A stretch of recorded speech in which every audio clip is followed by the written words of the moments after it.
up with y'all boys though? How your day was? And my day was cool, man. I ain't do a goddamn thing, man. Cold as hell out here. Good. Yeah, it's Hey, look, I got a topic real quick that y'all two can tackle while I fix these lights and shit. So I know somebody that got them went to the church, right, to get help for their bills or whatever. They was late behind on their bills. They was behind on their mortgage and shit. And somebody told them that they can go to the church and the church will pay it. So these people go to the church and the church asks them, first thing they ask them, do you got a job? And he, no, I don't got a job. They say, well, sir, we can't help you unless you got a job. oh hell no. Now, y'all just tackle that real quick while I fix the lights up, and somebody try to make it make sense to why when the people with no jobs Need more help. I kind of get what they saying. You already helping yourself. You might have just fell back because it's Christmas or something. But if you let them, I mean, more. But what about the people that got homes and families, but they just lost their job and shit? No, you're right. But I can see people might abuse that privilege with no job. At least, you know what I mean, somebody got a job, they might just fell on hard time. Not to say that it's right, but I could see where they might have come up with that. I'm surprised they ain't tell them that they had to join the church first. That's where I thought you was going. So that bring me back to is it more of a business move to give back to the needy, or is it to actually help? Well, is that a tax write-off situation to where you got to set these strict rules, or like what y'all think? I mean, the church is generally under what's called a 501c3, tax. It's like a tax bracket or whatnot. So they able to get certain benefits, because of their which sets them up as a nonprofit, and there may be some guidelines, but honestly, I think that's weak. I think it's a cop out, because biblically, here I go again. If you subscribe to tithes and offering, which I don't subscribe to tithes, but the tithe was set up for the pastors or the leaders or the priests. It was set up for the poor, the widows, the homeless, those type of people. You know what I'm saying? When you really research tithes, it was set up for those who didn't have anything, those who wasn't working, those who wasn't, necessarily productive in society, but people that had legitimate needs. So for us to have people pay 10% of their income, and then you have somebody come in from the community with a legitimate need, then how the hell you gonna put a qualification on it to say that they need to have a job? You know what I'm saying? Like, and I agree with Seeley that some people do abuse that. They come back over and over again, and it basically creates like a welfare system. Mm-hmm. But at the same time, to make that blanket statement and generalize it, I think it should be a qualification where you screen everybody that's coming in, and then you make a decision. But I don't think you can make it a generalized statement and say, hey, you ain't got a job. We ain't messing with you. That's stupid. But what does me having a job, does that dictate if I'm struggling or not? I don't think that's what they worry about. I think it's more. But that's what I'm asking, because if you here to help the community and give to the community, that loss that you taking, if a motherfucker scamming or not, isn't that just part of it? Isn't that just come with it if you helping people? I mean, you can't tell this what to take. I mean, it is part of it, because at some point people will take advantage of your good nature, and you should accept that as, I mean, you still helping them. And I mean, even if they being scammy, but it depends on how big the church is. They might not be able to take too many. And I'm not too big on defending churches, to be honest with you, because as he said, the tithing and stuff, that became the pastor's paycheck at this point. Like, they just take right out of that by cars and stuff. So it's going so far from the original intent of what the church was for. So I mean, I'm not, and like I said, you don't know how bad, it depends on how big the church is. It might not be able to take too many hits. It is weird that they're not doing it on a case by case because, and it's around Christmas. I might have just lost my job. At least hear me out. Don't just, yeah, that's kind of messed up. Yeah, it was kind of like oh, you don't got no job, all right, bye. You know what I mean? That it was that type of situation. You know what I mean? And that's why I try to put myself in situations to where I don't even have to ask people for, you know what I mean, to even put myself in the position for somebody to look down on me because I'm asking for help. But if I'm able to go to this church and they supposed to help the community, I would think it wouldn't, you know what I mean, kind of matter if I, you know what I mean, especially if I can provide the proof of the bill that I need help paid with. Like if That's I'm saying, hey, this is what they should do. Just take the bill and pay it directly. If you don't even give me the cash. Yeah, don't give me money. Just pay the light bill or whatever it is. Just pay it. That's what I was thinking when I'm like, why would they even ask you if you got a job or not? Just show me the bill. I pay the bill. I agree with that. You know, like United Way. Out here we got like United Way, Heartland, family services, whatnot. I done been there. I don't have to use these resources in the past. You know what I mean? And you know, you present, you know, your income, expenses, whatnot, or your bills, and they don't get into all that. You know what I'm saying? They got a certain budget, and if they can help you out, you know, from their budget, you know, they cut a check. They call the electric company directly. They call the power company directly, water company, whatnot. Or some instances they'll pay your rent, you know, directly. You know, so I agree with that. There's got to be a more sophisticated way you can do that than just turn somebody away just because you perceive that, you know, whatever you're perceiving based on the fact that they don't have a job. That's, you know. Now, if a nigga don't got a house, like, okay, like, nigga, get your, you know what I mean? Like, get your ass out of here. You don't even got a crib. Like, that's a whole different story. But a job, I mean, that fluctuates. Yeah, absolutely, man. Absolutely. I just did some dumb shit, man. What? Bro, like I said, it's cold as hell out here, right? So, you know, I got my tractor in the damn driveway, right? Mm-hmm. So, you know, I went out there to start with this tractor. Wait, we're not just finna just skip by it. He just want niggas know he a truck driver. I'm sure he know all his conversations. What you going down to the McDonald's? Yeah, I would take the tractor, but that's cool. Nah, this nigga wild, stupid. I ain't pulling the tractor out.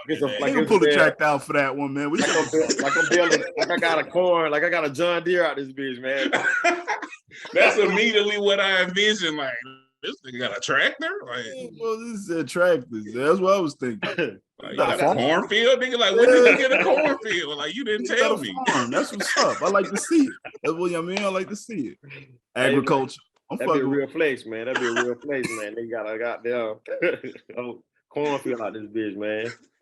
Shit, but yeah, man. So I was warming the semi up, niggas, and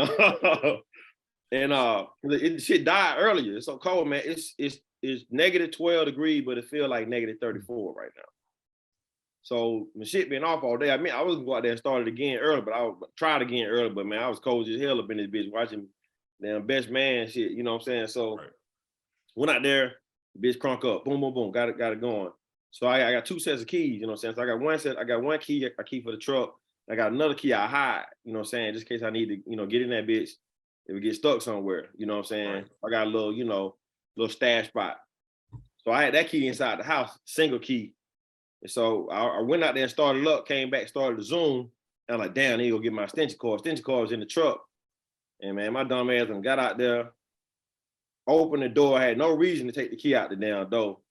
And when I was going through the truck to grab the extension cord, I must set that bitch down, man. And lock the bitch in. Both of them holes in there.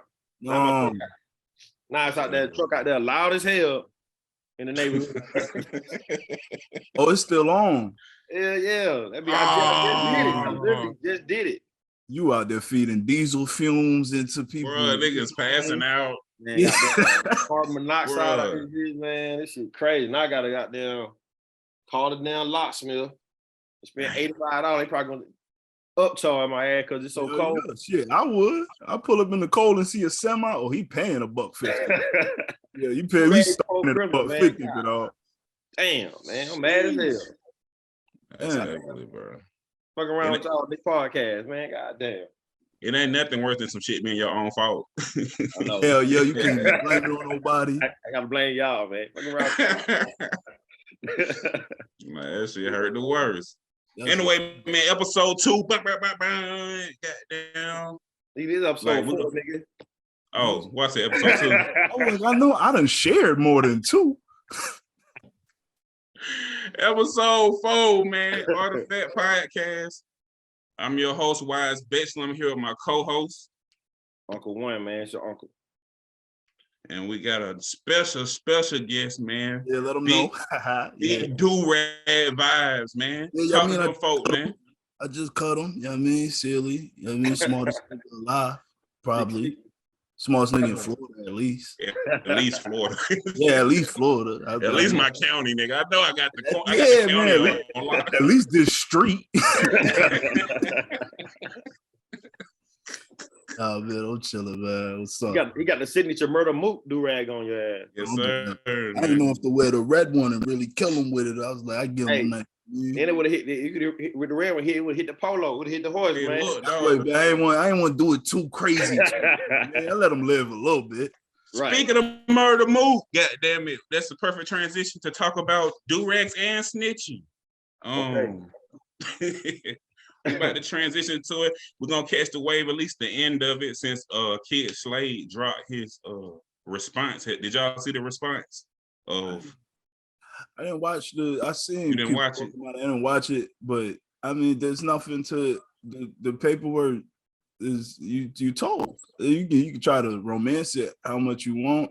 I'm sure you a real nigga. I'm sure, I mean, you felt you was at your wits' end. You still told.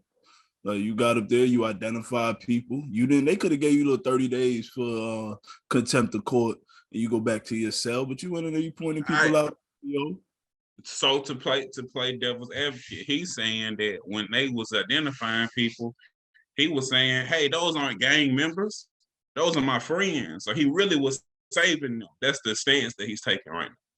You still identify them. The issue is not a gang, Rico. They want to know who beat your mans up, who was at the thing, and you identified the people that was there. And I'm sure they knew already, but you still played a part. You still on the paperwork. Like, them being gang members it's not YSL. Like they wasn't asking if they was gang members. They was asking who that man was, and you said, "Yeah, I mean, that's Kenny, and he my brother in there with a bottle." Your brother, his brother, that's what niggas is trying to. He ain't snitch like his brother. Like your brother showed up and did his thing, but his brother showed up and rocked out Aerosmith. Like, God damn. Woo. Now, okay, damn. Chris Unbiased did a vlog one time, and he said that everybody got a little 6ix9ine in them or some shit, something of that nature, or everybody got a little ID Boom.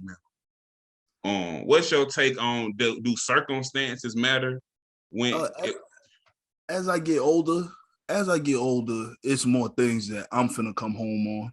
But I'm not involved I don't involve myself in things where I would end up with a long jail sentence. Like, I'm not gonna be hustling and telling my plug. You feel me? Right. But if you in my car and you do some dumb shit, I'm not doing life for you. You feel me? But I'm not gonna involve myself in the dumb shit because I got kids and shit. I know, like, but back in the day when I'm doing dumb shit, no, I'm not telling on nobody, especially if I put myself in this situation. But as I get older, I mean, I'm the no snitching stance. Come home if you gotta come home, but niggas is going to. You got to take the ridicule that come with it, but you home. So I mean, it's up to you. So, and I've been seeing a lot of people saying shit like it matter if you a citizen or if you live in the street life, right? So my question is who determines, like, what if I decide in the middle of the robbery that I don't want to be a street nigga no more? Look when you decide. I'm just saying, like, in the me and Robert, like, God, this really ain't what I thought it was gonna be. Like, this ain't what I This ain't what I signed up He for. really got a type straight shit. face saying this too. And they're like, God damn, y'all violent? Like damn, like I knew niggas had guns, but y'all niggas got guns. Y'all bought You know all what the I guns. mean? Yeah, that's crazy. Hey man, you gotta pull a trade, man. Hey, Doe, let me out. Yeah, man, get out the car. You gotta get out the car, man. You know what I'm saying? This ain't for me. Once you sign up for that, man, the getaway driver, all that, or you all get wrapped up together, and you should know that, man. Niggas that still surprised at felony murder deserve it. Because how you ain't know? Like your parents been telling you they gonna charge all of y'all. That's like a trope in black community, but niggas always act shocked when it happened. Yo, he was just the driver. Yeah, he drove him to a murder. Right.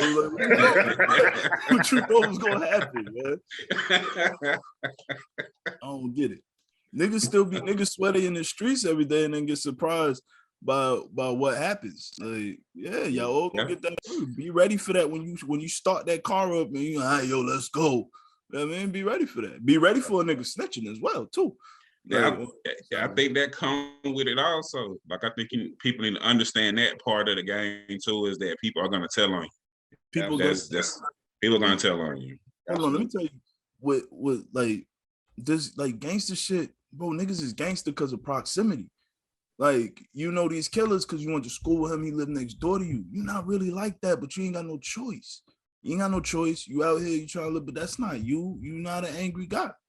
You feel me? You not an angry guy, but you out here playing a role. Now you get in that room and you out here fucking snot bubble crying and shit. No, don't do that, bro. You was just a gangster, but you was never really gangster. You just knew these niggas because they right there, and these is your friend group. So do you fault the individual? Who's at fault? Is it the individual's fault? Is it the community's fault? Is it the society that placed these people into this community? Like, well, let's boil it up to who really to blame for these type of circumstances. Even the no snitching. Who's in charge of that? Like, who came up with that concept? The nigga that Let's didn't get want to down go to the bottom of that. The nigga that didn't want to go to jail. The nigga that That's who came up with that. That's self-serving. Honestly, I think the code of silence really started with the mafia. You know, the story I heard, and I was listening to.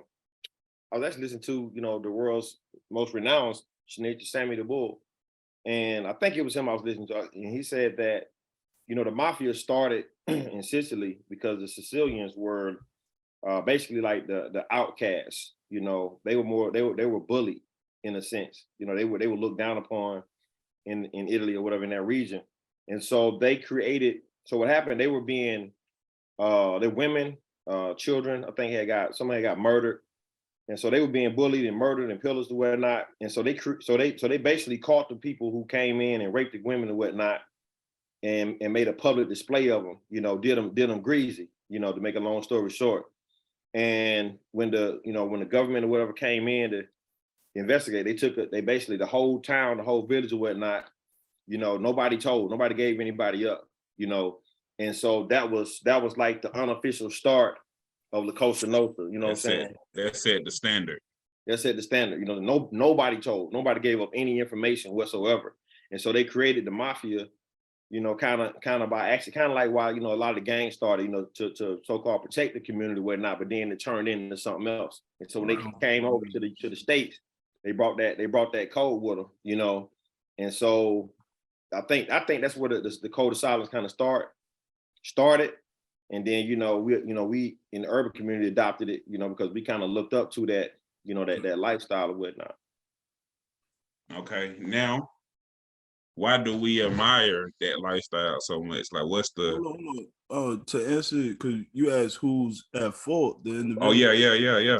Society and stuff, it plays a part, but the individual always at fault. Only you control you. It's the individual. You control you. It's always the individual, bro. Why was you in that car? Why was you, man? On Gunna, is what he did, is that considered? Is that considered snitching? Here's the thing with Gunna. Well, a lot of people don't realize he hasn't. Well, no, he snitched because he got in there. Yes, ma'am, that lady, the fucking death. But he signed the same deal as 6ix9ine signed, where you gonna have to testify when it come that time. When Thug go to court, all them niggas gonna have to show up and do their thing. Like, all of y'all gonna have to go in there and line up, or you gonna get them 10 years that's suspended. That's what the suspension. That's the same. It's the same shit that 6ix9ine got. It's just people trying to sell because people like Gunna, but 6ix9ine had already created so much bad energy. Nobody had a problem attacking him. But it's the same exact thing, bro. Gunna came home, and he gonna have to tell on Thug.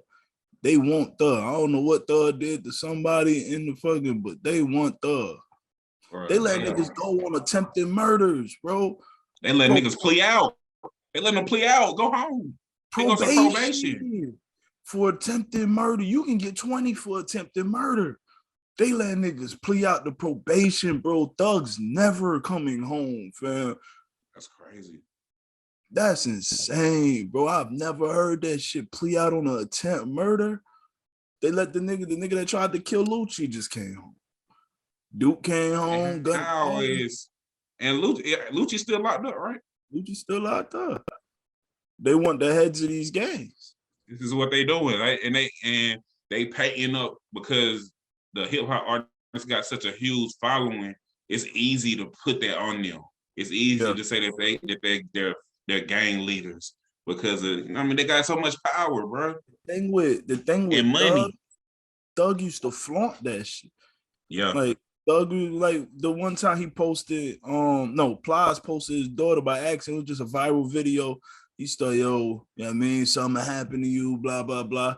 And niggas is getting shot at hours after talking about Thug and shit like that. Like he didn't move militant. He didn't move in a way where he preserved himself. And now that when they got Gunna, I knew they was doing the same thing they did to Murder Inc. to Irv Gotti. Irv Gotti was never the target. That's why when they say, "Oh, you beat the feds," no, you didn't. No, you didn't. They got Supreme. They wanted you out the way so you couldn't fund Supreme defense. Supreme went up there with a public defender and got railroaded. And y'all got shut down. You spent all your money. They shut down the whole operation. What you mean you won? You home? Congrats. You was never gonna go nowhere. You was never doing anything. You're Gunna the same way. You're gonna ain't do nothing.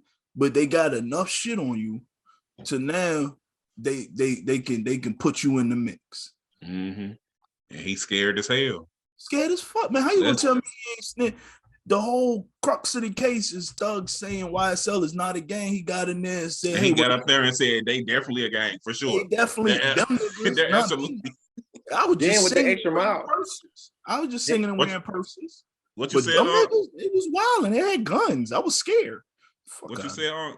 So then nigga went the extra mile and said YSL must be stopped. God damn. No, he said to see, man. Niggas said YSL's a gang must be stopped. It must be stopped. Nigga, I had no idea that I had this much influence as a gang. Like, whoa. He did what you said. He stopped mid robbery and was like, "Ooh, I don't like this. I don't like this." That's exactly what he did, bro. That's exactly what he did, dog. And I'm watching Thug like he about to get railroaded, bro. Like, bro, you never see Thug again, bro. Thug might never see a sidewalk again, bro. Well, that's six people got deals now, something like that. Man, they finna get all them niggas deals. Man, all them niggas and they all gotta come to court. That's the thing. They trying to pretend like they not snitching. You gotta come to court. You gotta come to court. Get what? Your ass going right back to jail, nigga. Right back to jail, bro, to do your suspended sentence. If you don't come, tell us what Thug told you to do. Well, what? That's right back. Yeah, them niggas is not finna. They trying. Oh no, he gonna get in there and plead the fifth about what he did. They want to know what you seen Thug do. You can't plead the fifth on that, and they gonna give you immunity. And now, don't worry about it. Don't worry about it. Tell us everything. Oh, he told you shoot him. All right, appreciate it. That's old for Thug. Y'all hear the call when a boy girl told him, hey, you need to go and do what you need to do. The baby mama. Yeah. There's so many of them calls going on, man. Everybody like, nigga, you ain't, bro. Yeah, man, you see everybody coming home. Everybody, baby mama said, giving they nigga the same call. The same, and it look weird. All these niggas just telling you finna stay in there for a nigga, and you got a whole family. You already know how females do it. Exactly, bro. She gonna call you all kind of gay. You stay in there for Thug. And she gonna be like, all right. You stay in there for that nigga? Okay. Now you know she about to go get planted. Right. Tore down. Come on, you want to come home. You in there stressing. You don't even see Thug. Thug in a whole other part. bro. What? Man, look, it's the street shit is wicked now, man. It's not no structure to it no more. Like all the big homies is dead or scared of the young niggas. So it's like it's in a weird space right now that nigga, you don't even want to be close to that shit anyway. Any type of street activity, any type of gangsterism, like stay the fuck away from that shit right now. Gangster's It's not not a worth real it. thing, bro. Gangsters is a statistical category for Caucasians to put you in. Like a gangster, not a real thing. For how you gonna say you a gangster? How is it rules to being a gangster? Like can't nobody tell me nothing, bro. I turn this Adele off and beat your ass. You feel me? I'm gonna do what I want.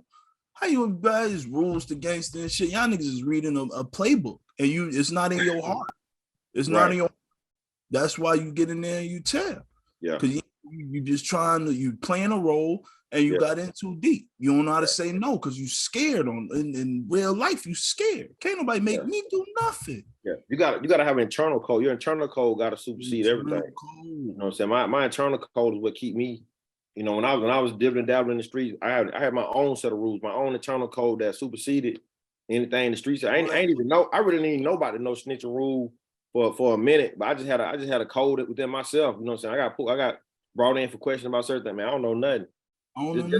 That's just me growing up in a household around different kids in the neighborhood and didn't want to get a whipping, but didn't want to tell on that. Like just that don't snitching shit. It go back to when you were a kid, like me and my cousin get in trouble. Ain't nobody finna say nothing. We not gangsters. You feel me? We broke a glass. But I don't know. That's just it's either who you are or it's kids that's gonna be like, no, he did it. You feel me? It just depends on who you are, and a lot of niggas is not what they out here pretending to be. So, like you say, don't put yourself in that situation, that type of position. If you out there and you really living like that, then in my eyes, you take what come with it. You did that to yourself. Yeah, because like kind of like our what we talking about last week, where it's hard to put ourselves in a different scenario. At 45 years old, of course, I got more to lose. I got more to think about. In my 20s and 30s, with my early 20s, you know what I'm saying? Then, I'm going hard body and it's, but now, I mean, I got more to lose, got more to think about. However, because of that, I'm not going to put myself in a situation where I'll ever have to tell on anybody. You know what I'm saying? Do your dirt by your lonely. Number one, these days ain't no. Don't bring nobody with you. Don't bring nobody with you. What you need an audience for is because niggas is scared. You don't want to run down there by I need this nigga to help boost me up, nigga. Yeah. Like, I need you to talk me into it as we drive. Oh, we finna get these niggas. Man, no, don't worry about it. Right. I'm gonna spin and I'm gonna come back. Right. Yeah, niggas is really scared and don't know how to handle it. They getting forced into the situation. This really transitioned so perfect into like the main topic of this episode. Like I was telling I really wanted to focus on mental health this episode, but I wanted to focus on like that period of like 10 to 18 that parents don't really pay attention to their kids, and kids start having opinions and they start having all these different emotions and shit, and we don't, as a parent, we don't really teach our kids how to deal with these emotions. And then as you get older, you start projecting them in weird ass ways. You know what I mean? All that emotion and all that shit that you kept built up inside of you for years, it starts getting projected in anger issues and all type of narcissism and shit. You know what I mean? So I really wanted to touch on that. I want to start it off. If y'all don't mind, can I tell the story of how I got locked up? Probably like a 3-4 minute story. Do y'all mind? Yeah, go ahead, bro. All right, so bear with me. Mondudes kicked me out. This usual shit though. Mondude kicks me out like every 2 months type shit. It was a ritualistic type situation. Move in with my pops. It's a party going on or whatever. Homies come pick me up. We go into the party. Get to the party. One of the homies like, man, such and such jumped on me. Like I went to go fight him, and then shit, everybody that was there jumped on me type shit. I'm like, damn, that's fucked up. We know the other guys too though. Like we ain't super cool, but like we ain't super cool with none of these niggas, but we just mutually know everybody or whatever. So niggas on some little kid shit, let's fight right now. You know what I mean? Like gassing them up. Nigga, go call the nigga right now. Niggas gonna jump you. niggas gonna jump you. Like, they just like, call the niggas right now. We're gonna meet up right now type shit. Call the nigga, and niggas was actually like, oh, y'all want to meet up right now? Let's meet up right now and fight. Like, just kids, dumb as hell or whatever. So he like, shit, can niggas just come with me? I want to get the fair one. I don't really want to, you know what I mean, go out there by myself. So I know both of these niggas. I ain't here to fight nobody or no shit. I'm just there to make sure my nigga don't get jumped on or whatever. We get there, niggas jump out. I don't know what communication it was with my other homeboy that had the pistol. I don't know who said what to him, but he felt like he just had to start shooting at motherfuckers. Like, we didn't have no war plan before we came in this motherfucker. Niggas didn't know where to take cover. Like, niggas just started shoot. He started shooting, bro. Like, with no, hey, bro, when we get there, nigga, I'm letting loose on none of that shit. Yeah, niggas get excited. They get their anxiety take over and start shooting. My man's died last year from some shit like that. He wasn't even involved in none of the beef or nothing. Just happened to see niggas at a club, and they walked over to the next club. They see niggas that the other two niggas is into it with. They start fighting. The other nigga mans, he's standing there, he's squirrely. They just up it, start shooting, kill my mans. He don't got nothing to do with none of it. Like, niggas that scared niggas shoot way before anybody else. And my man's, I ain't gonna say no names on none of this situation, so I can tell the story how it really happened. So my man's was one of them niggas that at a young age, he 17, sniffing dope, got them popping pills, all of that shit. Like, when he doing shit that we didn't even knew was a world type shit. We didn't even know this shit existed as kids, and he was already doing it. So that's he trauma. fucked up. Yeah, exactly. And I'm gonna try to hurry up and tell this story so we can goddamn unpack why I wanted to tell the story or whatever. So no, you good. I like the interaction so it won't be so redundant of me just telling the story. So I appreciate that. So yeah, so he started shooting or whatever. Niggas strike out. Like, they jump. And first off, these niggas is in a church van. And everything I'm about to tell y'all right now, this is a true story. I cannot make this shit up, bro. This is my life, nigga. So they squirt off in the church van type shit. We go to Quick Trip with some females at Quick Trip. The females vibing with us super hard, nigga. We finna fuck with the females. 10 minutes later, a nigga that to this day, on everything I love, I still don't know who this man is. He screams, "Hey, they at the Kroger on Chapel Hill." No, he was sick of y'all. I still don't know who this man is. Talking about the other niggas, the niggas that got shot at. Now, keep in mind, these niggas ain't done nothing to us. Right. Yeah. Keep this in mind now.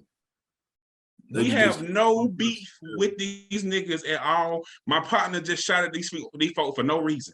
Nah, damn. So we jump in the car, of course. We head to Kroger. We get to Kroger. These folks, first off, they are shook because they don't have no idea how the fuck we found them. Like, nigga, they like, whoa, what the fuck? So they jump in the church van. True story, nigga. They going down on, if you from the Atlanta area, you know, Chapel Hill Road, by Arbor Place Mall or whatever. They going so fast, the tires pop, the front two tires pop. We go at least 7-8 miles, nigga, with just rim. What? I cannot make this up, nigga. Just rim. Yeah. They got them shit sparking everywhere, nigga. That motherfucker. We get across the tracks, nigga. It's at first, it was like maybe like 4 cars worth of us. We get to the tracks, and the first 3 cars that's in front of us, they veer and go. I guess they just like, this shit's ridiculous. We getting closer and closer to the police station. Yeah. So they like, this shit's ridiculous. They veer off. So for some reason, our driver busted left and followed him. I have no idea how I got in the car with the crazy nigga with the gun. No idea. To this day, I have no idea how I ended up in the car with this nigga. But he jumps out the window, like 5 times. Ah, damn. Let that be a rock. Yeah. Right. So let me paint the picture for you. It's a track. We crossed over the tracks and we going left down on the right side of the tracks. Once you cross back over the tracks, the police station is right here. Like literally. So they heard all that. We crossing back over the tracks. And I hit the driver. I said, bro, if you bust a left, police station right there, keep straight.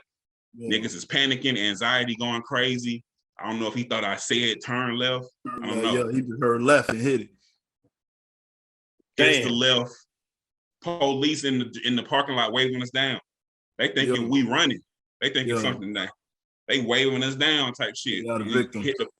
They hit the block. We hit the first block. I said, bro, throw the gun out. Can't make this up. This is verbatim what he say. It's a brand new pistol, bro. I ain't throwing this shit out. Oh my God. These niggas like that. It's a brand new pistol, bro. I'm not throwing this shit, man. You got me fucked up like that. Pops told me that if I put it in the glove compartment, they can't search it. You know what I mean? They gotta ask permission. Cause in the world. You stressing me, man. Look, you gave me anxiety. Look, so they pull us over, whatever he puts the joint in the glove compartment. They come up to the car. Nigga in the back seat like, Dre. Oh damn, my bad. Nigga in the back seat like, bro, I'm not taking this charge for you, bro. He out the muscle with it like, nigga, your ass was tripping. At least he kept it real, yo. Right. Like, bro, I'm not taking this stupid ass charge for you, bro. So that's important for the shit that the shooter did down the road, as far as like how he painted it on us to make us all get time and shit. Like he did us filthy, but because bro said that he probably already had it in his mind that niggas is finna try to put everything on me. You know what I mean? Anyway, nigga, you had the opportunity to dump the gun. The fuck? Multiple times for a minute, nigga. Like for a minute, like 20 seconds, bro. Like 20, 25 seconds. Bro, the gun gone, bro. It's a brand new pistol, man. You got me fucked up. That's exactly what he said. It's a brand new pistol. You got me fucked up. Yo, why you ain't got a throwaway anyway? Why you out here doing dirt with some shit you want? Got one gun. We kids, bro. We kids. You got to think we 17. Yeah. We don't know nothing about none of that for real. Like, you know what I mean? Y'all still fighting. Y'all still meeting up like the Warriors. I got you. I understand. Exactly, nigga. You got bats. Exactly. Yeah. So look, this is the end of this. I'm towards the end. I probably got like a minute left. So boom, police come to the car. You know what I mean? We almost finesse them. We like, shit, niggas, we was at a party, niggas started chasing, niggas shooting at us, all type of shit. Like, we don't know what the fuck going on. Like, police like, damn. Like, okay, well, y'all give me y'all license registrations. And, you know what I mean? If you want to file a police report, you know what I mean, follow me down to the station, like, super cool. He going to the car. Motherfucker, he was on the way back type shit to give us our license. Nigga on some shit like, Gray Maximum shooter, three occupants. They done called up to the other car. Damn. Up to the other car, and they told them everything that happened. I'll be damn. Bro, we were this close. Yo, he was like they with the driver's license. Bro, we were Gray Maximum. Gray? Oh, well, hold on. He put it back in his pocket. He like, hey, nigga got down. What? Fuck the license, nigga. Nigga immediately drew down, nigga. No. Damn. Put your fucking hands up. Who the fuck y'all thought y'all niggas was? Type shit. Like, damn. I will blow your fucking head off. He literally said that. I will blow your fucking head off. Don't move. Yeah, hands on the ceiling, nigga. Nigga, you got it, bro. That's the rule. Lock us up, whatever. Niggas in the holding cell before you go to the county type shit. They, you know, they try to fuck with you, you know what I mean, separate you already, because they finna ask a bunch of questions. So they got us in that stage of the questioning or whatever. Nigga, the shooter wake up. It's like 5 a.m. The nigga say, "Hey, what the fuck I done did?" I said, "Oh my God." No, this ain't the time for remorse, bro. Hey, hold it down. Crazy, for real. Bro, didn't even know. Nigga just in another world. He ended up, bro, my man's probably he popping pills and shit. Bro, my man's probably dead 5 years, bro, 5, 6 years, dog. He ended up really basically beating the shit on some, I was intoxicated. I had all these fucking drugs. These niggas was trying to recruit me into a gang, trying to make me do it. Wow. So he crazy. basically beat the shit. To be honest, I mean, he did sometime, Yeah, but he could have got some Tory years. he beat the shit. Right. For real. You know what I mean? Okay, so I just want to tell that story. Just a little crazy story, but it's the little points of like, why did I get back in the car? Why did I see the danger, but still proceed to follow the danger, even though I knew in my soul that it was a bad idea to get in this car? Is perfect for hindsight. For again, hindsight being 2020, a prison cell is perfect for that. What was I thinking? Why? What childhood trauma was I trying to fill with these niggas that I barely knew? What hole in me that I was trying to fill up? Was I because I didn't have my dad in the beginning of my life? I'm trying to get a father figure through these niggas. Like, yeah. What's the real? You get what I'm? Are y'all following me right now? Yeah. Oh yeah. Like, why did I get in that car knowing that I could possibly die if I get in this car? I could possibly kill somebody if I get.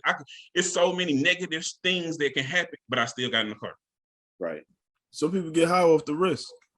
And then later, if nothing happened, you'll be able to say, shit, I got in the car with the shooters. Y'all niggas just scared. You feel me? So it's like, it be ego. That was like the father figure thing. I don't know if that, because there's no OGs no more. You're not looking for a father figure in a nigga your age. You're looking for camaraderie and bragging points. So now go ahead. Well, I said, now this nigga shooting, if that become your man's is the shooter. All these other niggas, you feel me? It's you and the shooter, and then these other niggas, you feel me? That might be, you know what I mean? It be ego a lot of the times why niggas be locked up, because they can't let shit go. And he high as shit and some shit outside. I have mans like that, son. We hit a little lick or something, and we did it. We pulling away. Why is you hanging out the window dumping at this man? He on the floor. He did. What is you doing? But niggas get they take get it to the adrenaline. next level. Go ahead. I was gonna play off of what he said when he said it was ego, and the guy right before he went to prison, he ended up catching another charge. He ended up catching a sodomy charge, right? So the type of person that he is like, okay, let me just paint it all the way. When I first met him, he was Young Dro, right? Oh no. When I first met him, he was Lil Wayne, like literally Lil Wayne, like had dread. He was a mixed kid, but he had dreads and like a nigga looking for identity. But then he cut his joints, he cut his dreads, and he started wearing linen suits. Like he literally was Young Dro. His swag, the way he talked, that's the way he got into the drugs, because he identified with Young Dro. You know what I mean? He gets to jail, right? It's a certain type of culture that's jail provides, that you either gonna be eaten or you're gonna be the person that stands up for themselves. No matter what, you gotta be super tough, but people know not to fuck with you just simply because they know that I don't even want to deal with this nigga. He gonna try to fight back and shit. Exactly. I don't even feel like dealing with that shit. So you have to adapt. And I watch him go from that scary person to somebody that's sticking a broom up somebody's ass. Damn. Y'all following me? Yeah, I'm following what you're saying. So go back to your initial points and the answer some Brooklyn said, Sealy said, is that I think in some cases it is ego, and then in other cases it goes back to that emotional void of not having a father figure, and so that pull to the street sometimes comes from that longing, where you have a sense of you need to be validated, and also you have an absence of identity, and so we're searching for, we don't know who we are. We haven't identified with our father, our grandfather, having a family history. We didn't have anyone to look up to in the home, so we start looking outside the home, in the neighborhood, at the ones who are moving, got motion, doing things, and then we start to take on certain characteristics, certain personalities. Like even going to the Young Dros and the Lil Waynes, we start adopting, their lifestyles until we can kind of figure out our own. And so I think a lot of that does come from, you know, the absence of a strong father figure or a mentor, you know, growing up, you know. So that pull we have to the street is really, I think, is an emotional void. So it's a longing to be a part of something, to have a name. You know, your father gives you your name, your identity, you know. And so so I think some of that does come from some of that. And then the other part, your ego definitely is a big part of our downfall. I mean, so I have like, there's a lot of niggas, right, that they call gangsters, but they really just they moms and they sisters. They react to things. There's no logic in the reaction. Oh, wait a minute, bro. I need you to say that. Just say that one more time, bro. Just run that motherfucker back for me one more time, bro. There's a lot of niggas that we call gangster who's really just they moms and they sister in street situations. You're not looking, there's no reason or logic to it. And not to attack women, but there's you reacting more with the emotion. You just a male, so it comes off aggressive, but you really reacting to the thing how you seen your sister on the phone yelling at nigga. I'm not yelling with no grown man if we writing. Why is we barking at each other? We just finna fight. You feel me? But a lot of niggas just be out here you yelling with grown men and shit because that's what your sister do. That's what your mother do. You know what I mean? She yell when she in B, she yelling on the phone and shit. Yeah, a lot of niggas take on their moms and turn it into a street persona. And I guess that goes back to the not having a father figure. Because you know, that's the only thing that it's a lot of tough estrogen. That's what it's a lot of tough estrogen in the streets.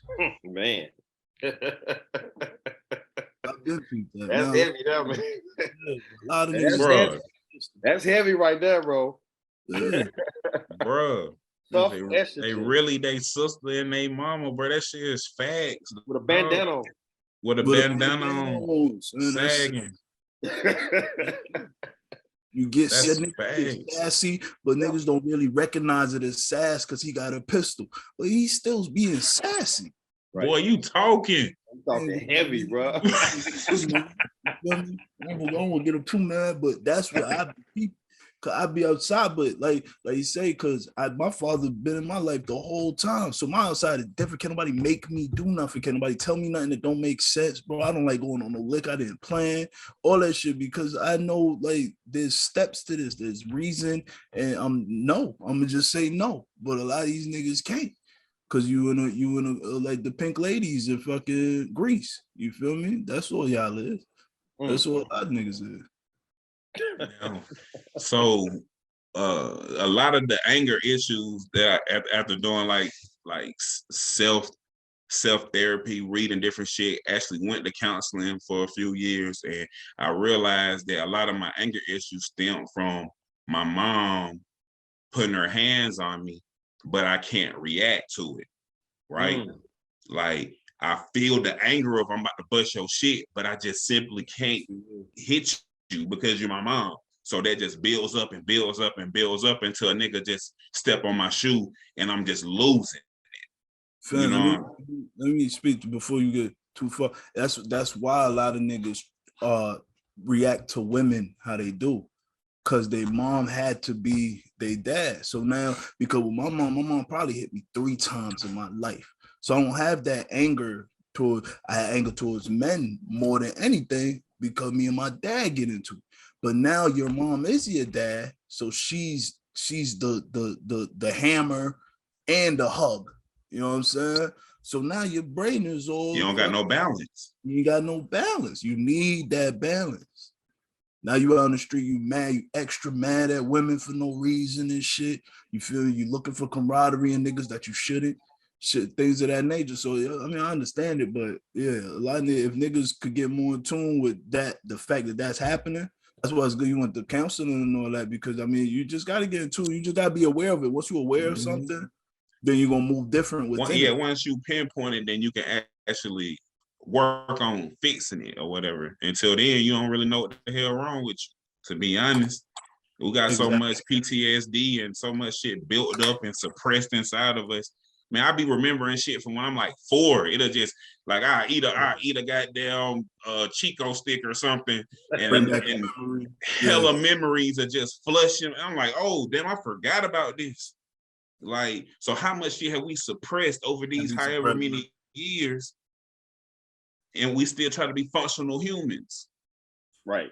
We still gotta act like a man. We still gotta keep this hard exterior, no matter what's happening. To speak on what you say, act like a man. A lot of niggas get their male blueprint from their mother, from women. And your mother been like I don't want to disparage women too much, but if she been single for too long, she might not have had a father, so she's telling you what a man is from TV and shit. Like, men fuck up, man. There's it ebbs and flows. There's highs and low points that women probably don't get to be in tune with, because not too many niggas is gonna talk about it, even if they are there. So she never learned that. So now she by herself with you and doing her best. She's doing her best, but it's wrong. What she telling you, be a man. Most of the time, be a man is linked to not expressing your emotion. Yeah, absolutely. Not expressing Shut what up. you're feeling. Suck it up. Yeah, boy, suck it up. Boy, stop that crying right now. Get up. Bro, right, and you know how many times I hate when niggas like, bro, I'll cry tears and wipe this shit off and break your jaw. Bro, I don't care about that shit. And then the emotion don't make you, I'm finna handle mine, bro. Don't worry about how mad I'm getting or none of that shit. But niggas have been taught that once you see that's not a man. So now I'm gonna surprise you, because we gonna rock out. Yeah. But so that's emotional intelligence. We lacking emotional intelligence, and exactly. Woman can't. You can't even tell that the nigga's dangerous because he emotional. He around this goddamn room. Right. But niggas don't understand that shit. I be scared of niggas that cry. Like, and then when you about to hook a nigga and a nigga got them get a little that drop down the nose and shit, a little tear drop down the nose. He mad. That nigga about to do some crazy shit, bro. You man. for sure getting scoop slam. He for sure picking you up and slamming you, goddamn. Hey, I don't homeboy, man. Hey, when he start crying, man, he about to whoop your ass for real. Like, as a kid, son, as soon as I get mad, I'm gonna start crying. But I'm also the first to fight, because now I'm mad that I'm crying. So now we even in a whole other level of mad. Yeah. Because now I'm pissed the fuck up. So we finna rock out. Yeah. It's a lot of even soft niggas when you get them to that point. I be having to tell man, leave that man alone. Because once you push, you know, seeing so they power up, and now you got to deal with a nigga that's a whole nother monster. And he processing trauma of being pussy for so long. And you done fucking flip the switch, you finna get all that. Bro, the hardest I ever been hit was a nigga I had no pussy. And it was my day. It was my day. He ain't hit me about that basketball game, man. He hit me about some shit that he been through, man. Nigga went right down the middle. Boy, changed my whole fight. Them I'm out there. Yeah, man, fuck, nigga, pop up. Man, nigga seen what I was young. Nigga hit you with 400 years of oppression. Come on, bro. His dad ain't answer the phone that day, shit like that, bro. And I'm out here mad about a foul. That's why I start. You respect everybody on this earth. Every day on this earth is tough, man. Don't matter if you a tough nigga or if you a docile nigga. Get everybody the same respect till they try you. Cause when you jump out with niggas, man, your day gonna come. Absolutely. And it might not be a punch to the face, depending on, you know what I mean? Yeah, leave them niggas alone, bro. Don't project your toughness on niggas, man, because it's perspective. Yeah. Yep. Absolutely. I can't say it no better. Don't project your toughness on niggas. It's always somebody tougher. That's to the point. Even if you're not tougher, man, it's just his day. You don't want to be a nigga example. That's a fact. Yeah. Yeah. Everybody got a coming out party. Exactly. Right, nigga. Yeah. Every day. Everybody gonna get theirs, and everybody gonna get theirs at one time or another. That's why I be telling you my young nigga about shooters, bro.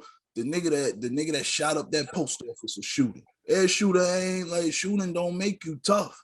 You just caught them on that day. A lot of niggas shot because they was scared. Stop scaring them niggas. Leave them alone. I see my nigga died in January. His mama work at Burger King, right? With a nigga. The nigga disrespected mama. Mama the manager at Burger King. Nigga disrespected mama. Okay. You done pulled up on the man. He ain't want to fight.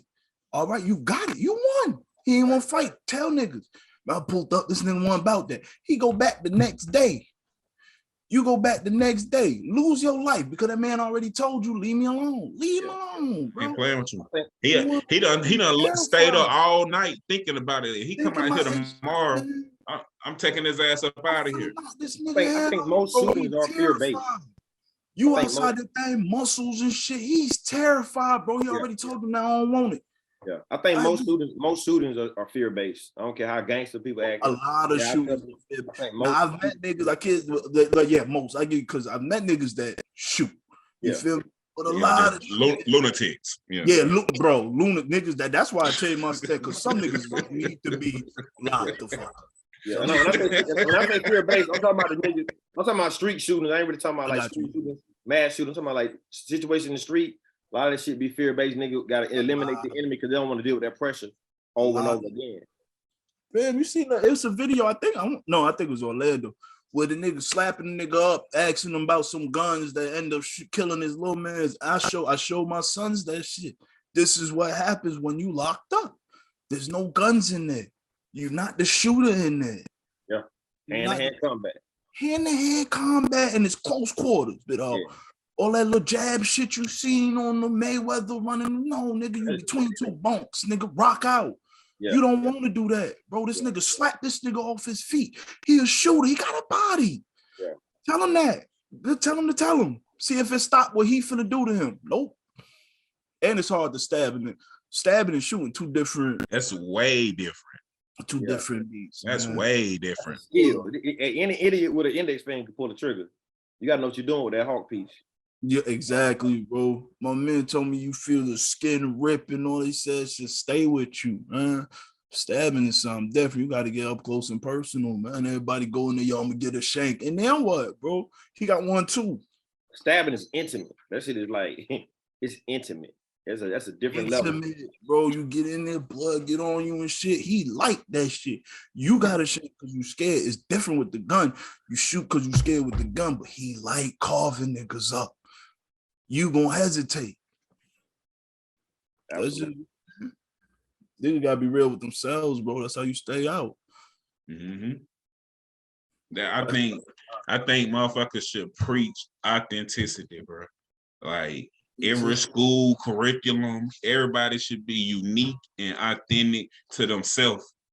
Meaning, that's hard though, Wise. That's hard. Okay, break down the meaning. Meaning, if you look at a classroom 60 years ago and you look at a classroom right now, that bitch look exactly the same.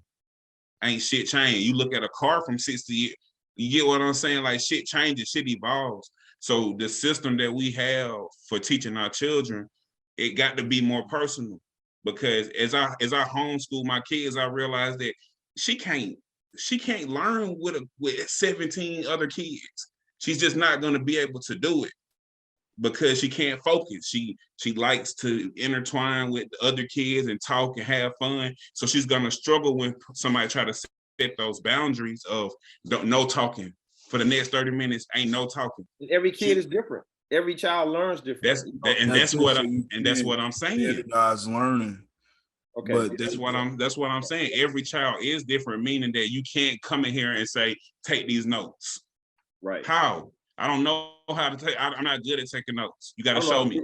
Yeah, I ain't learn how to sit still for 5 minutes. I got, you know what I'm saying? Like, I got ADHD, man.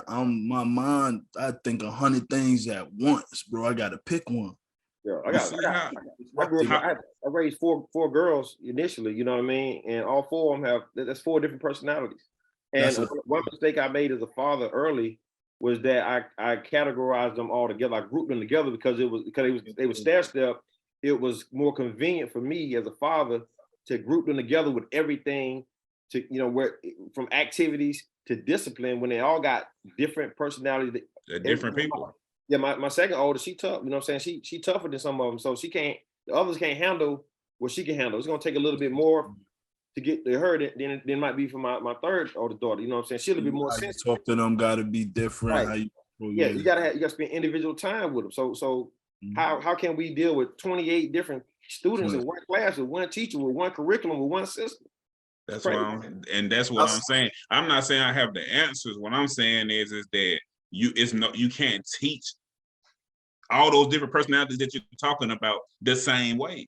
And that's what we're doing inside the school system. We're teaching everybody the same exact way, and everybody don't learn the same way. You know what I've I won't say figured out, because I mean, like you said, there's no real answer, but traditional school learning can't be all, because that's really just a blueprint to like certain things. It's just a basic guide. You gotta teach them the other things at home. That's why people always, man, yo, the school don't teach this, the school don't. Well, you teach it. You feel me? You teach it. Like you get your kids get called slow, but that's only because you haven't spent any time, because you put all the onus of all the responsibility on the teacher. On the teacher. You haven't spent any time with Jamarcus. You feel me? It's not that he can't read, he don't know how. Right. You ain't sit down with him. This teacher, she sit with him. Now somebody on the other side blowing spitballs into somebody here. She got to get up and go. You have to set the standard. You have to set the standard. Because I was in school getting in trouble, but I never failed the test. Because my father made sure I had to look up everything. Any question I asked, he not answering, go look it up. He bought me an encyclopedia set. I pay money for that. Go look it up. So I learned how to learn. You know what I'm saying? I might not learn how to be obedient so much, but I know how to learn so I can pick up anything. And that also became a problem. So now I've learned that on the first day. By day 3, I'm disruptive. You feel me? I'm not interested anymore. I'm not interested anymore because I got the gist of it. You feel me? Like, yeah. So I might get in trouble that way, but I never failed the test. I never, like, my grades was what they was outside of behavior. So you got to at least teach them how to learn. You know what I mean? That's why I always teach my kids. I can't teach you because every situation different, but I can teach you how to analyze and what to look for. That's what I'm here for. I can't teach you everything because you might get into some shit but I'm gonna teach you how to conduct yourself in situations you don't know what's happening, and in situations where you do, but what to look for. You feel me? That's all I can give you, how to learn. After that, you on your own. And I want to say one thing is, for the people, I know it's not feasible for everybody. I'm speaking to the audience right now. I know it's not feasible for everyone to homeschool their children. I understand everybody's circumstances are completely different. But if you can homeschool your children, come up with your own curriculums and teach your own children, because that's the only way that you can control the information. They're changing history. They're changing the world right in front of our eyes, and they're taking stuff out of history and putting stuff in history that was never there. So we have to take that responsibility upon ourselves to teach our own children just information in general. It's not even just fuck the societal shit about like math and like fuck that, but like the core values about being a human. You only get that by spending time with your children. Yeah. If they at school for 8 hours, but then once they get out of school, they had an after school program until 5:30. Like by the time you see your kid, you tired as hell, they tired as hell. Y'all eat, y'all go to sleep, and do the same thing tomorrow. How much does school mirror the prison system or jail? It's very similar. It's the same thing. It's housing. The school, that's why I say you can't let school be, because school started as a way to house kids so your parents can work, so your parents can facilitate the 40-hour work week. That's really what school is for. So if the importance wasn't on what you learn, they just gonna teach you the basics. They really don't. I mean, they just need you in a place so that your parents can work. Prison system, the same thing. And it kind of teach you an authority hierarchy, you know what I mean? How to listen without question. Like, it teach conformity. Exactly. So you have to classroom and number the dorm. School didn't even matter until they monetized college. And then they set these standards with these degrees and shit. But prior to the degree system, nigga, school didn't even matter. Like exactly what he said, it was to house children while their parents were at work. Somebody seen the opportunity and monetized the school system. And that's the only thing, because once capitalism affects something, because I mean, at first to house it, it's still a byproduct of capitalism, but once the school system became capitalism. Now people, but it's still not caring about what they teach. It's caring about the visage of it, how it looks. You feel me? It's not, they don't give a fuck about them kids, man. Absolutely not, bro. Absolutely not. And it still falls back on the parent, to me, in my opinion. I feel like you had them should. kids. Yeah, it's your responsibility. We chosen to we're homeschooling our son. You know, my wife has made that decision, and I back it 100%. Because we want to have control over, you know, the content and also the interactions, and also, you know, again, we're forced to suppress feelings, emotions. I mean, I literally had teachers in high school tell me to shut up. You know, back then I told them to shut up too, and I got kicked out of class. But there's no freedom. There's no freedom of expression. You can't really. I mean, how can you allow 28 people, you know, to properly express themselves, you know, in a 1 hour period? You know what I mean? So we're told when to go to the restroom, when we can't go to the restroom, line up in the hallway, when to go to lunch. Everything is, you know, organized, and it's literally just like being in jail, you know. So it's almost like you're being conditioned, you know, to operate, you know, in a system, you know, the one system feeds jail. It's capitalism. It's assembly line behavior. Fall in line and do what you're told. That's everywhere. That's not just jail. You feel me? Jail. And look though, and I got another one for y'all. How long are we gonna just keep ignoring how sexual that environment is? The school system. Like, how many times I done got head under the bleachers from somebody's daughter? Right. How many times I done learned, I learned about sex through school. My mom or my dad didn't sit down with me and tell me how to have sex. I never had to talk. I never had that conversation. Chick jacking me off under the table. I don't even know like what's happening. I'm like, what the fuck? But you know what I mean? I lost my virginity at 11. That's not okay. You feel me? It's not okay. I lost my virginity at 11 to a 17-year-old. That's molestation. Shorty was like mine at 9 to a 11-year-old. It wasn't okay for either of them. Like, that's molestation. Back then it's a strike though. You know what I'm saying? I was 15 fucking a 25-year-old. And it's just like I be telling when chicks have the older nigga in high school, that nigga's a cornball in his social circle. In the real world, he's a cornball. He lame as hell. Lame as fuck. That's why, I'm 15, I'm fucking 25-year-old. As I get older, I realize this chick was cornier than a motherfucker. Right. Why are you calling a 15-year-old every night? Yeah. You ain't got nobody. Wow. Yeah. Come on, man. I had the same situation. Me and my wife were just talking about this the other day. And I had a situation when I was 15. You know, my sister is 10 years older than me. You know what I'm saying? She's the oldest. And she had one of her friends she was messing with came by the house. You know what I'm saying? I'm in the 10th grade. You know what I'm saying? I'm playing football. You know, so I got a tank top on. You know what I mean? I'm nice. You know what I mean? I'm in the best shape of my life. You know, and I guess a girl like what she saw, came in behind my sister, gave me the eye up and down. You know, and at 15, you know, I'm trained to go. You know what I'm saying? So, you know, which kind of shove, man. You know, she came pick me up one day.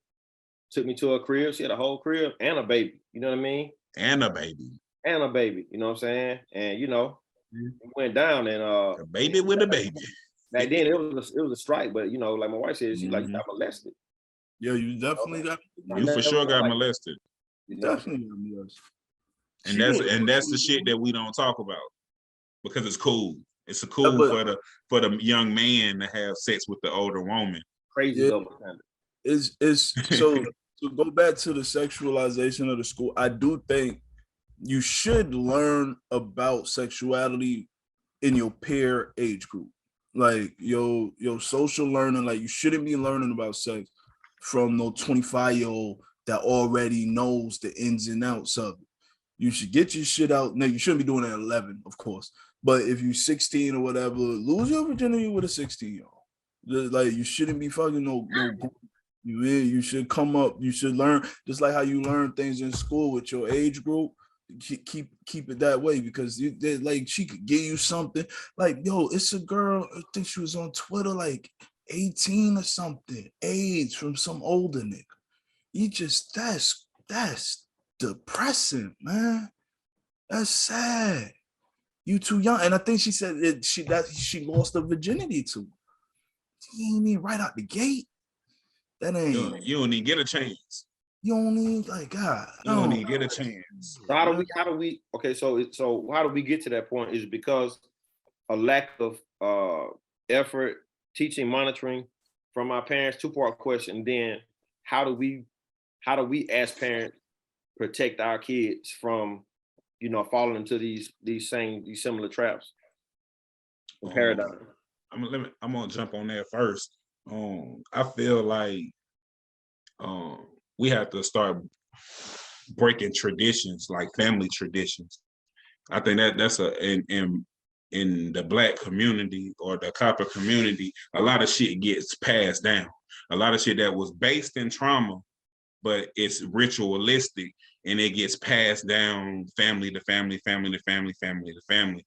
And because when you step outside of that, the rest of the family kind of looks at you weird and shit, like why they doing that? Like, even when we started schooling, everybody around is like, but you don't think I need to go to school sometimes? Like what the fuck do you mean? Like, why don't y'all want to be with your kids? The Black community hate any deviation from the norm. And even if it's not normal norm, it could be a sadistic norm. They still hate, and it's nasty, man. My bad. And it's like, I feel like it's our responsibility to know that we're gonna get pushback for breaking those rituals. People are gonna look at us crazy. People are gonna talk about us behind our back, and that's cool, because it's not about them or us, really. It's about the kid at this point. So now it's our responsibility to raise these children to the best of our ability. Our parents didn't know what the fuck they were doing. That's what we got to come to the realization of. I realized that because I'm the age my dad had me, and I'm about to have a 14-year-old. I'm just figuring it out. You just like, oh, damn, I get it a little, and you still like, damn, I got a long way to go. I got a long way to go. I just had to move back in here.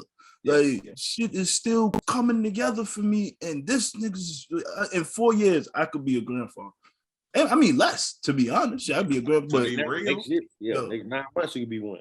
Exactly. But I mean, like, at least by 18, like, it's close. You feel me? And I ain't even close to being where I should be for having a 14-year-old. So I know I have more sympathy for parents, but there's certain things like parents put their trauma on the child. Like I said, the Black grandma is one of the worst things for the family. The grandma that tell you, man, forgive your uncle, go to church, pray about, fuck her, die. Cause no, I support that message, bro. Come on, bro. He done ruined this little girl fucking psyche, and she got to see him at every event because grandma said, pray, man, fuck you and him. But people don't want to hear how his grandma ain't supposed to love your friend. No, because she don't love you. Why she take you in there to pray to some sky man and the nigga that did right there next to her? Or he ain't even come to church. He at the house smoking. I'm like, come on, man. That should be too fun. My bad. Was you done? I ain't mean to take you, man. Oh no, you shit. There's free platform, bro. Get your shit off. Get your shit off. There won't be no blueprint for it. But I've met little girls that know a creep. You feel me? They just know to feel weird about this older man. And then there's the girls that feel like it's cool, just like how boys do. So it comes down to, like, you gotta teach your kid, like, from early, that older man is not looking at you because you have some values. It's because he has none. Because it's super normal. Yeah. Think about it. For example, every girl that maybe the exception of one girl in my whole entire life that I've dealt with romantically have been molested in some way or form.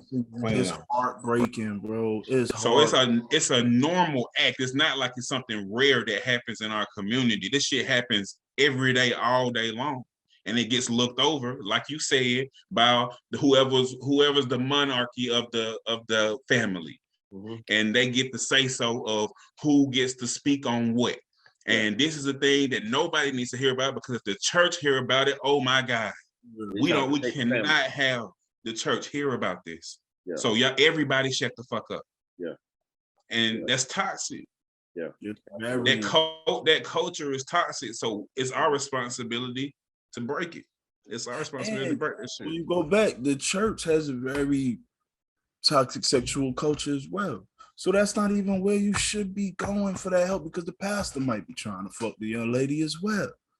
So like it should come at home, at least therapy, but it should he should be reproached at home, man. Somebody need to say something. Yeah. She need to see that somebody stood up for her. Yeah. And I mean, it won't no change. Matter how young age, and that's what she only 2, she won't remember. Yes, she will. Her body will. The worst part is when they get mad at the girl. Oh well, she was being fast, bro. It don't matter. A little girl can't be fast enough for me. Entice me, bro. Look, she stand in front of me. Man, put some goddamn clothes on, weirdo. And then, bro, there's nothing a little girl could do to entice me. If you're not enticable, you can't be enticed by no little girl. If you're not looking towards that, then nothing she do nothing. So nothing she do. Shit, man. You like that shit. Yeah. Absolutely. Absolutely. And we enable that lifestyle. We enable that in our culture. We let it rock. We invite them to the get-togethers. We let them come to the get-together. The same person that molested her. People defend these energies. Like when the R. Kelly and Bill Cosby thing happened, I learned a lot about people. I was disgusted because even niggas don't like women. Niggas like sex, but do not like women. I've been learned that. Like, why is you attacking? Even with Meg Thee Stallion, fam, niggas is acting like her sex life was on trial. Niggas say, yo, how he gonna get guilty? And she was lying about who she was fucking. The fuck that got to do with the bullets in her foot? Yeah, man. Whether you believe it or not, it should be within the facts of the case. This isn't law and order. Right. So always find a way to debase the victim. You feel me? Like the niggas defend the cop, bro. It's 13 women. You know how hard it is to get 5 people to come together and get some shit off. And you got 13 and tell the same story, bro. Now, even if some is lying, bro, the odds of all 13 of those women lying. And then he did the shit on the show where he damn near laughed about it with the sauce. Yeah, man, the sauce was getting everybody all horny. And then he went on Larry King or whoever and said the Spanish fly shit. Like he wasn't even hiding it. It was like an inside joke. I dropped something in there, make them a little loopy. And niggas still defend R. Kelly, and it's on fucking tape. So man. Look, let me play devil advocate real quick. Cause I seen a Joe Rogan clip, even though I'm suspect on Joe Rogan because the nigga shit. But I seen an interesting clip that he posted where they was talking about Christopher Columbus, which is also a piece of shit. But he was naming all of these tragic and ruthless things that Christopher Columbus did. And he was like, man, he was fucking ruthless, bro. He was a savage. And then he was like, but wasn't everybody a savage? Like, wasn't everybody killing everybody?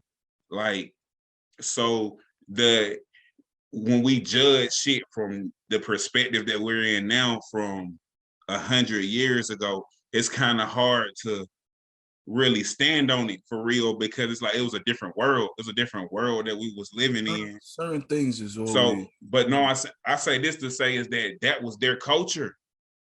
That was Bill Cosby and that whole little group of motherfuckers. That's how they rock. And when the women came into those establishments, they knew what was going on.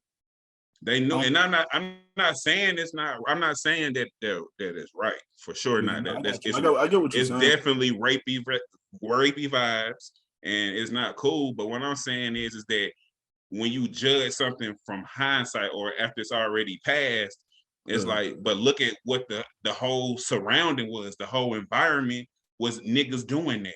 Let me give you this, right?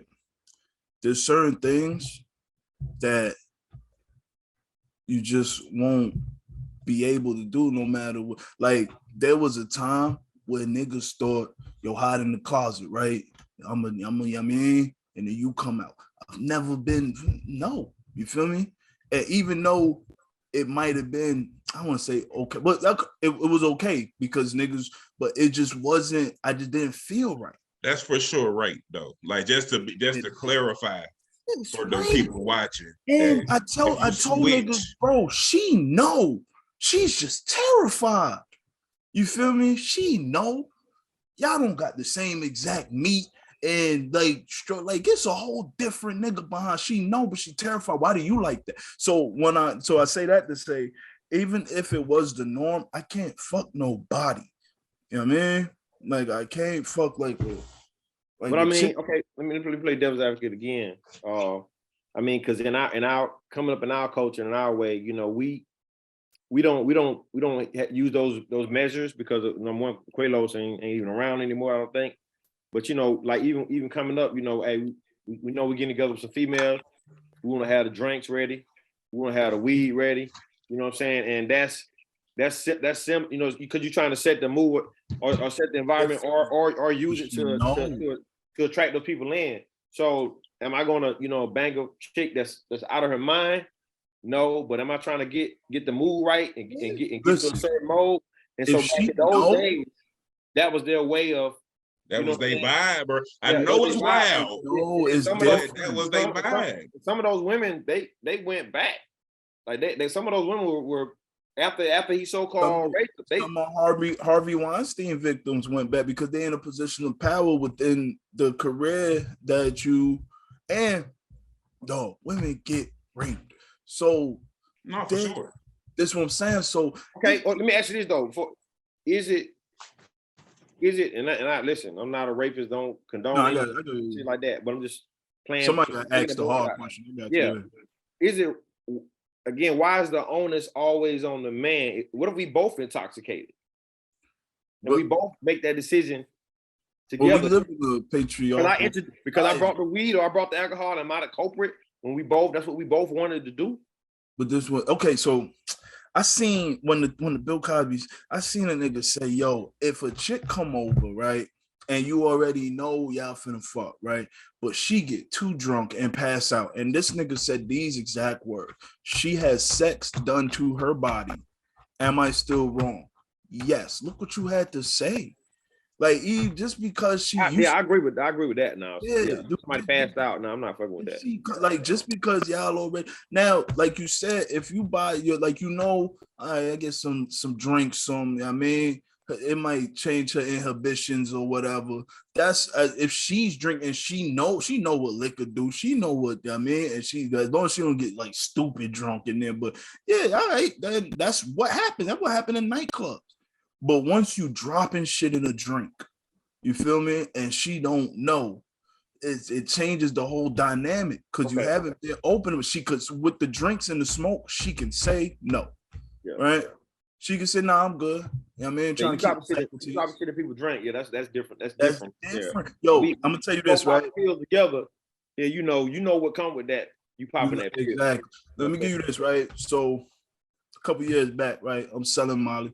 So my cousin bought some, right? I mean, shit. Yeah, but man, somebody was selling Molly, right? My cousin bought some, and I go to his house the next day. It's a bottle of liquor, right? So I go to pour up, like, yo, there's Molly in that. You know what I mean? I'm like, I drink Molly water all the time, but then he keep talking. You know what I mean? Oh, shorty came over. You know what I mean? I just spiked she got a little, I poured that shit down the drain and snapped on him, bro. Don't use nah, bro. You don't use me to facilitate rape. If she didn't know, bro, if you ain't hand that bitch a Molly capsule, then no, bro, I poured that shit. No, you ain't doing that with my shit, bro. That shit is wrong in my opinion. All right, super duper devil advocate. ×3 type shit. What about hunch punches? But if she know what it is, that's what I'm saying. If you but what I'm saying is with a hunch punch, you know you drinking, but you don't know where you finna go with this hunch punch. Okay. You don't know what the next level is about to be with this hunch punch. You never know what lick. You feel me? Like, but it's different with hunch punches though. Like it's a mixture. But if you tell her it's 100, if you don't, if you make a hump and you tell yo it's just Grey Goose, that's a little weird. But she still knows it's alcohol. Like, I mean, it's still a gray area, but you still on the side. She knows alcohol, and she has the chance to say no. Like, if she think this is just alcohol, you just specifically you focused on like niggas that's sneaking and intoxicating sneaking and intoxicating people. Inebriation is a part of sex to a certain degree. It's some of the like even married couples have nights they go out, get a little drunk, do it in the butt or whatever. Yeah, man, just get a little weird. You feel me? So it's a part. It's a part of sex to a certain degree. Once you're slipping things in drinks, bro, I can't get with you on that, man. I can't. Even if it was the culture, that shouldn't be the culture. There has to be somebody said that's how cultures change. Yeah. Because at a time, Jim Crow was the norm. It was still wrong. That's why people stood up. You need somebody, because it's a lot of people that's just gonna go with the flow, keep their head down. All right, stay out of trouble. You need somebody that no fuck with this. You need that. You need that. Or niggas just going. Because look, when I did it, I don't know if Cuzzo did it again. I hope he didn't, but I know he felt the shame of how I came at him. Because don't nobody, like, he thought I was going, I feel disgusting, bro. No, you're going to hear about it. I can't just keep quiet about it. Now, let me be cool. No, so are you in support? Are you in support of cancel culture? Cancel culture is bullying. Just not necessarily the act of like, oh, we're about to count, but like the concept of people should be held accountable for stuff that hurts people's feelings, even though I should be able to say whatever I say. Not feelings. This, like, the Me Too shit, like, that's what cancel culture got away from. Now it's just anything that offends you. But it started with rapists. You feel me? They was canceling fucking actual rapists, certified rapists. That I'm okay with. Get them out of here. Get Harvey Weinstein out of here. There's so many inside jokes about Harvey Weinstein going back to the 90s. And I'm sure, like, women is finally happy that this isn't happening. Like, God, you go to, and you a great actress, and this nigga not even listening to your monologue. He got his dick out. You got to suck a little dick to get the goddamn part. I'm sure that shit is fucking stressful. You know what I mean? So I'm sure they happy that this. So that's where it should apply. It should apply to niggas that say bullshit about transsexuals and shit. People are allowed to feel how they feel. Everybody, like, I don't get mad at everybody that don't like black. I don't like some black people. You feel me? But once you get into certain disrespectful parameters, I'm gonna hit you in your mouth, because that's how I can control what I can't force you to like black people. Like, it's ridiculous, bro. And the gays took over the cancel culture shit. Now anybody that say anything, like, first off, the gays is wild. My bad. Listen, I was gonna say the boys. So that nigga said the gays. Well, in 1947, goddamn. Listen, that was the cleanest way I was this. I went through like 3. I ain't gonna tell you the last one was boys, and I was like, let me say the gays. But they took over cancel culture. Not anybody that say anything about it. It used to be like there's jokes about everything. Like, you trying to cancel comedians and shit. That shit is weird. If it's just the rate that I'm in support of it, but the cancel culture as a whole is fucking bullying at this point. Yeah, it's bullying. I grew up in the 80s, man. Most of us did. And, Richard Pryor, Eddie Murphy, George Carlin, Robin Harris. What them niggas were saying. Them folks say whatever, nigga. Man. Folks say, bro, if you watch Kings of Comedy, Bernie Mac would have been canceled for super count. What? Bro, he said word about 10 times talking about that little boy, and it was hilarious. I'm talking about hilarious. Yeah. But now people act like it's not funny because you don't want to offend them. Stop getting offended. No, live your life, bro. You blow beef, you blow beef. Who give a fuck what nobody think about that? Yeah. You go home and get your man right. That's y'all business. Right. That's y'all business, bro. You stopping mad because somebody don't like it. Who give a fuck? My man's like white women. I don't start hanging with him. He know I don't, but he shouldn't give a fuck what I think about what he do with Way. We gonna make a joke or two, and then you go home to your Becky, and I'm gonna go home and you do what you doing. Like that shit is weird, bro. Yeah, it's frustrating, man. You can't say shit, you can't do shit. Like it's like, damn, I want to cut all this shit off sometime, man. Like, god damn, man, you can't even have fun no more. You can't. Like I remember when like roasting, you remember like DCM Fly, like that little time period where like everybody was just like roast culture. It was going crazy. Like roast culture could never exist right now, nigga. No. DCM Fly wouldn't even, if DCM Fly was trying to get famous in 2021, they would cancel him before he gets started. A lot of niggas want to be famous. You gotta be soft now. Yeah. You canceling nigga because the cancel culture, man, you couldn't. You trying to kill somebody's career based off of one act or one saying, like that's crazy. And then they get extra crazy when they go back to 2001. Oh, look what Kevin Hart posted on MySpace. Yeah, nigga was 15. Come on, bro. Yo, you know if I got famous, man, they'd cancel me within the hour. If bro, that's probably why I ain't really blew up yet, man. Yeah, all I gotta do is scroll back 6 months on my shit and I'm 6 days, nigga. 6 minutes. This is the week, the same week, nigga. Early in the week, they're like, yo, 3 days ago. This nigga wild. Yeah, bro. Yeah, man. But you know why I thought about that though, even with you though, with the music, you know what I'm saying? And you know, both of y'all, you know, have done things creatively, you know, from a creative standpoint where you know that you could have been monetized, but y'all are purists, you know what I'm saying? Mm-hmm. And with you're not gonna compromise, you're not gonna play that type of game. So they're not gonna let y'all in at ease or let y'all in at all because your energy, your spirit, you know, how you represent yourself, how you represent what you believe, it's too raw, it's too pure. Yeah, you know what I'm saying? It ain't cut with that, man. They're not letting y'all in like that. They're not letting us in like that. You know what I'm saying? We got to kick down doors and create our own way because they just, unless we're going to compromise. Unless we compromise. Here's what I was telling somebody, right? Because the only way that works is if you're trying to reach everybody, right? Now, if you do your content, how you do it, and you reach like-minded people, and you get a following, not a fan base, they'll carry you. Yeah. They'll carry you. Like NBA Youngboy. He has a following. You feel me? They try to keep him out of his fans. Do not give a fuck. Don't give a damn. Don't give a damn. You gotta, if you keep it real to yourself. Gates gotta follow him. Boosie gotta follow him. Exactly. You're gonna be Boosie. Boosie, a perfect example. Yeah. Boosie, he's not rap royalty in a pop sense, but he's rap royalty to the culture. Yeah. Because he has a following. So if you got a following and not a fan base, bro, you just build a base of like-minded people who understand what you said. Like my whole friend, like no matter what I say, you understand the tone of it because you understand how I'm coming. You know what I'm saying? So you know it's not malicious in a way. You feel me? There's nothing like.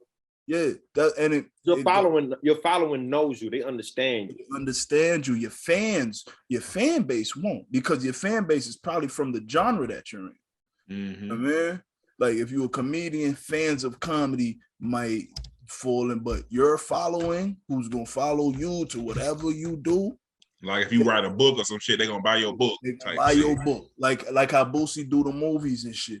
Mm-hmm. Yeah, buy your merch. I ain't never seen the Boosie move, but he making money because niggas is fucking with Boosie, whatever he do. You know what I mean? So that's where you get, because they try to trick you into, no, you gotta conform so that everybody, listen, 60 million and 6 million, still a lot of money. Still a lot of money. You cannot appeal to everybody. You can't. I don't want to appeal to everybody. Yeah. It's weird. I don't need everybody like me. That's too many eyes on me. Yeah, I want people to understand me. I don't want to have to explain myself every time I drop something. You know what I mean? I want people who are like-minded people, bro, and we can rock out. Real good point. All right, my girl done started texting me, so we finna wrap this up. God damn it! You got texts and I got looks.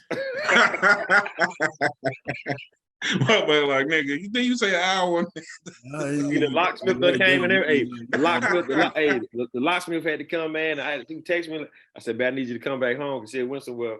So she had to call the locksmith. She had to be here when you here, make the transaction, and talking over my mouth. You know what I'm saying? Like, she like, damn. I seen you muted a couple times. I seen you. I knew you. See, you think I was like, you know what I mean? Hey man, episode 4, man. Seeley, we appreciate you for stopping by, bro. It's a dope episode. And make sure y'all whenever get your shit off, bro. As far as like your social media and all of that. Man, I got a couple, but I mean, hit me on Junior Seeley. I mean, I also got another podcast, the Over the Hill podcast. We do more sports. Over the Hill. Yeah. So where's that at? On YouTube. Okay. Yeah. So I mean, I'll link out to that. We might have y'all on do a little. Yeah. That'll be dope. I like this, man. Whenever y'all need me, man, fuck with. Absolutely. Doesn't take you back home, bro. Already. Appreciate y'all. All right, y'all. Winning. No cheat codes, pressure on pressure, make gold. Patience on patience, don't fold. All we want is everything, that's all we winning. No cheat codes, pressure on pressure, make gold. Patience on patience, don't fold. All we want is everything, that's all we winning. Double